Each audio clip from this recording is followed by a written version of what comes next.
Grabe, may malaking sayap-sayap mga lods. Automatic na kasi yan. Pag ganito kalalim, binabahayan ng malalaking isda. At panibagong episode 28 na tayo ngayon mga lods. Kami nga po uli, ang Team Busiro dito sa Sikat TV. May nakasiksik na malaking isda mga lods. Ayan siya oh, nag-blend sa ganda ng kulay ng coral. Subukan kong palabasin para hindi tumama sa bato ang aking pana. Halika dito, usap tayo. Napakalapad, ipos-ipos lang to mga lods. O triple tail wasi sa Ingles. Hindi po ito parrot fish at hindi po maming. Lagot, pumasok sa butas mga lods. Teka, abangan ko dito sa kabilat. Ako naman ay naniniwala, pag may pinasok, may lalabas. Ayan na siya mga lods, natatanaw ko ng ulo, dahan-dahang lumalabas. Agay, tusok. O diba, 1-0 na agad tayo mga lods. At thank you Lord sa patuloy na biyaya.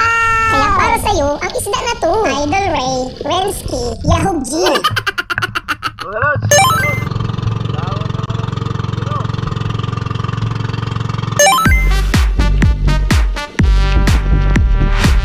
Agay, tusok.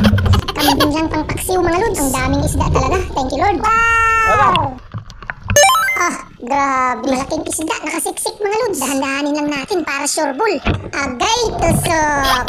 Napakalaki at malapad na pakul. Champion na naman ito sa inihaw mga lods. Thank you Lord sa napakagandang spot. Kaya para sa'yo, ang isda na to, Idol Incheck Vlog. mga pakula mga lods.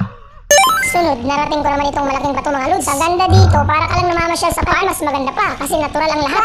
At may libreng ulam pa. Kaya basin muna natin, kasi nakatalay baka dumaplis ang pana. Agay, tusok. Teka, may nakita pa ako sa kabila mga lods. Mag second chamber ako. Mukhang kaya ko pa namang tiisin ang aking hinlihan. Ready na ulit ang ating pana. Saan na ba yun? Dito lang yung kanina eh. Karagba mo din yun, napangtinola. Haha, nandyan ka lang pala nakaipit ha. Sabaw ka ngayon. Agay, sablay.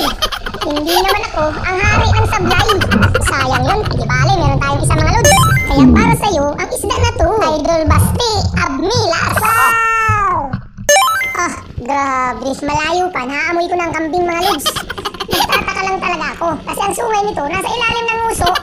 Agay, tusok. Napuruhan, hindi nakasipa mga lods. Thank you Lord. Ay!